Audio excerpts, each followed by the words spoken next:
Hello, नमस्कार. Hope so तुम्ही सगळे खूप मजेत आहात आणि आशा करते की आपले लास्टचे जे एस-आय-पी बद्दलचे व्हिडिओज होते ते तुम्ही सगळे बघून काढलेत.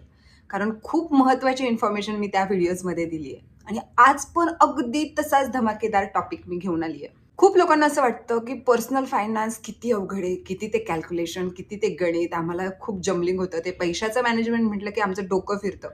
आज मी तुम्हाला असे पर्सनल फायनान्सचे रूल सांगणार आहे, ज्याच्यामुळे तुमचे हे सगळे डाऊट एकदम डिटेलमध्ये क्लिअर होणार आहेत. तुमची वेल्थ क्रिएशनसाठी तुम्हाला मदत होणार आहे आणि हा व्हिडिओ पाहिल्यानंतर तुम्हाला पर्सनल फायनान्स तर आवडायला लागणार आहे किंवा सोपं वाटणार आहे याची गॅरंटी मी देते. याच्यासाठी काय करायचं आहे, व्हिडिओ शेवटपर्यंत पाहायचा आहे, अजिबात स्किप करायचं नाहीये आणि चॅनलवरती नवीन असाल तर पहिल्यांदा सबस्क्राईब करून घ्या आणि बेल आयकॉन क्लिक करायला विसरू नका, म्हणजे अशा व्हिडिओचे नोटिफिकेशन अजिबात तुमच्यापासून मिस होणार नाही. चला, विदाऊट वेस्टिंग टाइम आपण मेन व्हिडिओला सुरुवात करूयात. आजच्या व्हिडिओमध्ये मी जे काही रूल्स तुम्हाला सांगणार आहे ते कोणतेही मॅजिक नाही आहेत. एकदम थंब रूल आहेत, जे मोठे मोठे इन्व्हेस्टर्स यूज करतात त्यांचे निर्णय घेण्यासाठी, एकदम फास्टमध्ये डिसिजन घेण्यासाठी. सो हे टाइम टेस्टेड थंब रूल आहेत, जे तुम्हालाही खूप मदत करणार आहेत. सगळ्यात पहिला रूल आहे रूल ऑफ 72. तुमचा पैसा किती वर्षात डबल होतो याच्यामुळे तुम्हाला कळणार आहे. फॉर एक्झाम्पल, तुम्ही एखाद्या एफ-डीमध्ये, एखाद्या बॉन्डमध्ये, स्कीममध्ये पैसे इन्व्हेस्ट केले. इन्व्हेस्ट केल्यावर ते तुम्हाला त्या पैशावर किती इंटरेस्ट रेट म्हणजे किती व्याज भेटणार हे सांगतात. मग आपल्याला प्रश्न काय पडतो की या इन्व्हेस्टमेंटमध्ये माझा पैसा किती वर्षात डबल होऊ शकतो? तुम्हालाही पडत असेल, मला तर पडतात बाबा, तुम्हालाही पडत असतील. सो त्याच्यासाठी तुम्हाला वापरायचा आहे रूल ऑफ 72. इथे तुम्हाला काय करायचंय, तर 72ला जो काही इंटरेस्ट रेट तुम्हाला त्या इन्व्हेस्टमेंटवरती भेटतोय ना, त्याला डिवाइड करायचंय. म्हणजे 72 divide by rate of interest you received. For example, तुम्हाला एफ-डी घ्या किंवा एखादी असेट्स घ्या ज्याच्यामध्ये तुम्हाला 8%चा रिटर्न भेटतोय, 8%चा इंटरेस्ट रेट भेटतोय. तर तुम्ही तिथे काय करणार, 72/8 म्हणजेच किती झाले, 9. म्हणजेच तुमचे पैसे 9 वर्षात डबल होऊ शकतात. आणि हा जो रूल आहे ना, तो 4% ते 14 ते 15% पर्यंतचं जे रिटर्न असतं ना, त्याच्यासाठी लागू होतो, त्याच्यासाठी चांगला वर्क करतो. जर का तुमचं एखादं फिक्स इन्कम असेल आणि एखादं तुम्हाला गॅरंटीशीर सांगत असेल की तुम्हाला एवढा एवढा म्हणजे ह्याच्यापेक्षा जास्त रिटर्न भेटू शकतो एकदम कंटिन्युअसली, कन्सिस्टंटली, तर तिथे थोडंसं विचार करायचा आहे. कारण भरपूर मार्केटमध्ये स्कॅम चालू आहेत. आपल्याला स्कॅममध्ये फसायचं नाहीये. जेन्युइन रिटर्न्स असतात, ते आपल्याला भेटत असतील, ते मिळत असतील तर वेल अँड गुड. पण जास्त रिटर्न्स जर अपेक्षा करत असेल किंवा कोणीतरी आपल्याला श्युअरिटी किंवा प्रॉमिस करत असेल, तर तिथे थोडासा विचार करण्याची पण गरज पडत असते. Second rule, 100 minus age. हा रूल तुम्हाला तुमच्या इन्व्हेस्टमेंटचं डिस्ट्रीब्युशन कसं करायचं हे सांगतं. म्हणजेच तुमच्याकडे इक्विटी किती पाहिजे हे तुम्हाला सांगतं. एकदम सिंपल फॉर्म्युला आहे. 100 मायनस तुमचं एज इज इक्वल टू इक्विटीमध्ये ठेवायची टक्केवारी, तुमच्या इन्व्हेस्टमेंटची टक्केवारी. आता एक्झाम्पल सकट समजवते म्हणजे तुम्हाला एकदम क्लिअर होऊन जाईल. फॉर एक्झाम्पल, तुमचं एज आहे 30. म्हणजेच तुम्हाला काय करायचं आहे, 100 मायनस 30 म्हणजे 70. तुम्हाला इक्विटीमध्ये 70% ऑफ युअर इन्व्हेस्टमेंट ठेवायची आहे आणि 30% जी असेल ती तुम्हाला सेफ असेट्समध्ये ठेवायची आहे. फॉर एक्झाम्पल, तुमचं एज जर 45 असेल तर 55% तुम्हाला इक्विटीमध्ये ठेवायचे आहेत आणि राहिलेले 45% तुम्हाला सेफ असेट्समध्ये ठेवायचे आहेत. आता हा एकदम एक्झॅक्टली प्लॅनिंग रूल नाही आहे, पण जे कोणी ह्या क्षेत्रात नवीन असेल ना, त्यांच्यासाठी एकदम सिंपल आणि एकदम इझी वे आहे त्यांची इन्व्हेस्टमेंट अलोकेट करायची. रूल 3, 50-30-20. या रूलमध्ये तुम्ही तुमची जी काही सॅलरी असते, तुमचा जो काही महिन्याला येणारा इन्कम असतो, त्याचं डिस्ट्रीब्युशन करत असता. इथे तुम्हाला काय करायचं आहे, 50% द्यायचे तुमच्या इसेन्शियलला, गरजांना. म्हणजेच होम रेंट असेल किंवा तुमचा किराणा असेल, लाईट बिल असेल, जे काही इम्पॉर्टंट शाळेच्या फीज वगैरे ह्या गोष्टी असतील ते आलं. त्याच्यानंतर येतात 30% फॉर युअर वॉन्ट्स, म्हणजेच लाईफस्टाईल, फिरणं, बाहेरचं खाणं, बाहेरच्या वेकेशन्स, ट्रिप वगैरे ह्या सगळ्या गोष्टी. आणि 20% फॉर इन्व्हेस्टमेंट आणि सेव्हिंग. आता इथे तुम्ही इमर्जन्सी फंड, एस-आय-पी, जे काही इन्व्हेस्टमेंट, एफ-डी, हे सगळं करू शकता. जर का आता तुम्ही तुमच्या सॅलरीचा 20% कंपल्सरी सेव्हिंग किंवा इन्व्हेस्टमेंट करत असाल, तर तुम्ही वेल्थ क्रिएशनच्या एकदम करेक्ट मार्गावर आहे. चौथा रूल आहे इमर्जन्सी फंड.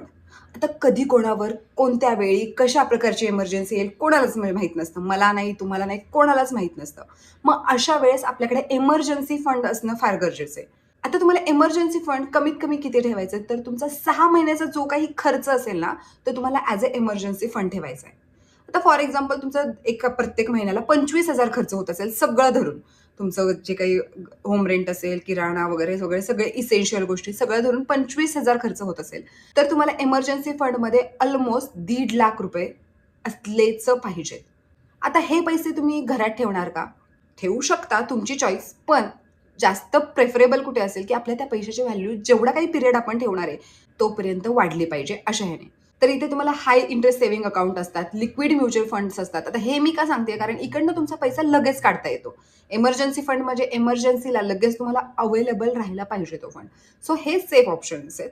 तुमच्या पैशाची व्हॅल्यू पण वाढते आणि तुम्हाला जेव्हा कधी पैसे गरज असतात तेव्हा परत भेटतात पण. 5वा रूल आहे लाईफ इन्शुरन्स. खूप अंडररेटेड आहे, आपण खूप इग्नोर करतो, पण तेवढाच इम्पॉर्टंट आहे. आता लाईफ इन्शुरन्स किती पाहिजे? लाईफ इन्शुरन्स हा तुमचं जे वार्षिक उत्पन्न असतं, ॲन्युअल इन्कम असतो, त्याच्या कमीत कमी 20 पट पाहिजे. फॉर एक्झाम्पल तुमचा ॲन्युअल इन्कम 5,00,000 आहे, तर तुमचा जो लाईफ इन्शुरन्स कव्हर किंवा टर्म इन्शुरन्स कव्हर असेल, तर 2 कोटीपर्यंत असेल तर उत्तम. पण लक्षात ठेवा, ही इन्व्हेस्टमेंट जरी नसेल, तरी प्रोटेक्शन आहे, जी इन्व्हेस्टमेंटपेक्षा खूप जास्त इम्पॉर्टंट आहे. 6वा रूल आहे EMI रूल, म्हणजेच कर्जावरती जरा नियंत्रण ठेवणं. आता EMI जर नियंत्रित नसेल ना, आपलं आर्थिक स्थिती पूर्णपणे बिघडते. मग याच्यासाठी तुम्हाला काय करायचे? तुमचे जे काही सर्व EMI असतील, सगळ्या प्रकारचे EMI हे तुमच्या सॅलरीच्या 40% पेक्षा जास्त असता कामा नयेत. जेवढं कमी असेल तेवढं बेस्ट. जर का तुमची सॅलरी 50,000 असेल, तर तुमचे EMI 20,000 पेक्षा जास्त असायला नकोत.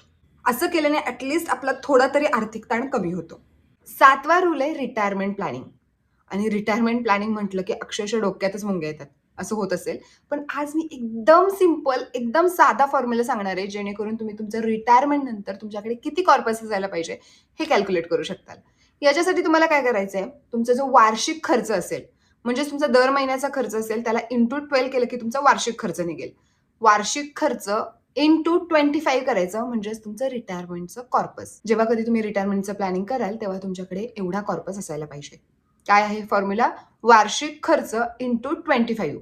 पण जर का तुम्ही अर्ली रिटायरमेंट प्लॅनिंग करत असाल, तर ते 30 ते 35 पटही असू शकतो. म्हणजे इथे जे आपण 25नी मल्टिप्लाय केले ना, त्याच्याऐवजी तुम्ही 30 किंवा 35 मल्टिप्लायही करायला लागू शकतो, जर अर्ली रिटायरमेंट प्लॅनिंग करत असाल तर. 8वा रूल आहे आधी गुंतवणूक आणि नंतर खर्च, आणि आम्ही एकदम अपोजिट करत असतो.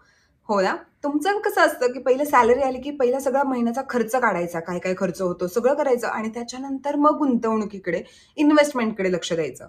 पण या रूलनुसार तुम्हाला टोटली उलटं करायचंय. सॅलरी आली, इन्कम आला, की पहिले गुंतवणूक करायची, पहिले इन्व्हेस्टमेंट करायची आणि त्याच्यानंतरच तुमचा सगळा खर्च राहिलेल्या पैशात मॅनेज करायचा.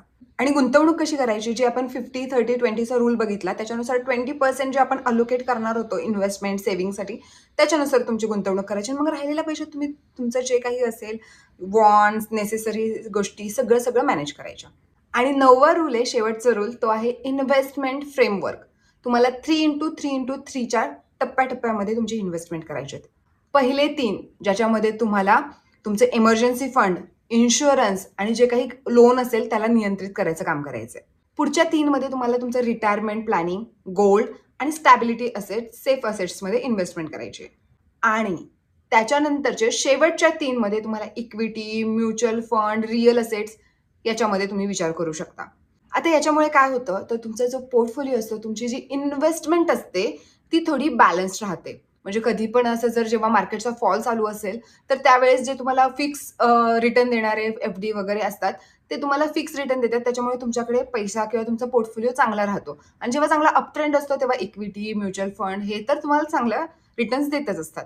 सो तुम्हाला तुमचा पैसा अशा तऱ्हेने डिस्ट्रिब्यूट करायचा आहे. होप सो तुम्हाला हे सगळे रूल, हे 9 रूल एकदम परफेक्टली समजले. पण हो, हे एकदम जनरल थंब रूल आहेत. प्रत्येकाच्या कंडिशननुसार याच्यात चेंजेस होऊ शकतात. सो तुम्हाला हे रूल समजून घ्यायचेत आणि स्वतःच्या कंडिशन्सनुसार त्यांना अप्लाय करायचंय. हे सगळं मी जे काही सांगितलं ते फक्त एज्युकेशन पर्पजसाठी होतं, कारण मी कोणतीही फायनान्शियल ॲडवायझर नाहीये. तुम्हाला जी काही गुंतवणूक, जी काही इन्व्हेस्टमेंट करायची असेल, जे काही फायनान्शियल प्लॅनिंग करायचं असेल, ते स्वतःच्या रिस्कवरती स्वतः डिसिजन घेऊन करायचे, दुसऱ्यावरती अवलंबून करायचे नाहीयेत. आणि हो, हा व्हिडिओ जर इन्फॉर्मेटिव्ह वाटला असेल, व्हिडिओ आवडला असेल, इन्फॉर्मेशन आवडली असेल, तर आपल्या व्हिडिओला लाईक करायला, शेअर करायला विसरू नका आणि कमेंटमध्ये हा व्हिडिओ कसा वाटला हेही सांगा. प्लस तुम्हाला पुढचा कोणता व्हिडिओ पाहायला आवडेल तेही सांगा. आजच्यासाठी इथेच थांबूयात. भेटूयात पुढच्या व्हिडिओमध्ये. तोपर्यंत स्वतःची काळजी घ्या.